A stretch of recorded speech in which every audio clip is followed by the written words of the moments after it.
नमस्कार दोस्तों। आज हम बात करेंगे 15 अगस्त यानी कि इंडिपेंडेंस डे और 26 जनवरी यानी कि रिपब्लिक, इन दोनों के बीच में अंतर को।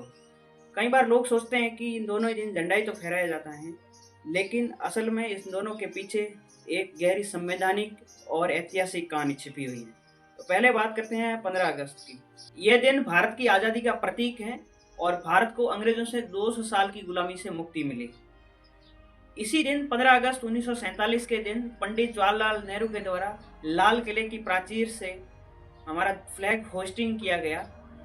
फ्लैग होस्टिंग हमेशा नीचे से ऊपर की ओर ले जाकर किया जाता है। ऐसा इसीलिए किया जाता है क्योंकि इस दिन हमें जब अंग्रेजों की गुलामी से मुक्ति मिली तो अंग्रेजों के ध्वज को नीचे लाया गया और हमारे फ्लैग को ऊपर ले जाके उसका होस्टिंग किया गया।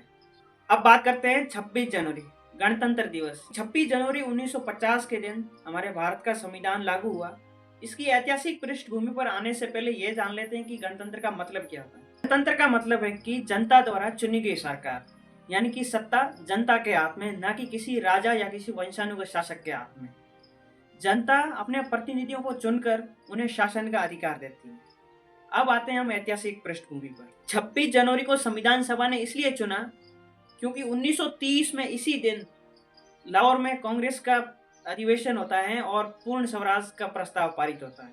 इसलिए इसी दिन कर्तव्य पथ पर राष्ट्रपति फ्लैग अनफर्लिंग यानी कि ध्वजारोहण करते हैं, जिसमें ध्वज ऊपर ही बंधा होता है और राष्ट्रपति उसको रस्सी को खींचकर ध्वजारोहण करते हैं। आइए जानते हैं 15 अगस्त और 26 जनवरी के बीच में मूलभूत अंतर क्या है।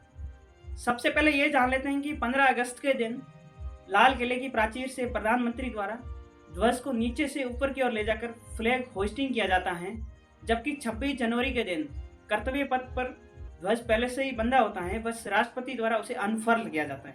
15 अगस्त का हमारा ज़्यादा फोकस स्वतंत्रता संग्राम पर होता है, जबकि 26 जनवरी का हमारा ज़्यादा फोकस संवैधानिक मूल्यों, लोकतंत्र की ताकत और सेना की परेड पर होता है। इसलिए दोस्तों 15 अगस्त हमें यह याद दिलाते हैं कि हमें आज़ादी कितनी कुर्बानियों से मिली, जबकि 26 जनवरी हमें यह सिखाता है कि जो हमें आज़ादी मिली है उसको संविधान और लोकतंत्र के जरिए कितनी मजबूती से आगे बढ़ाएं। इसलिए ये दोनों पर्व को अलग अलग तरीके से मनाया जाता है।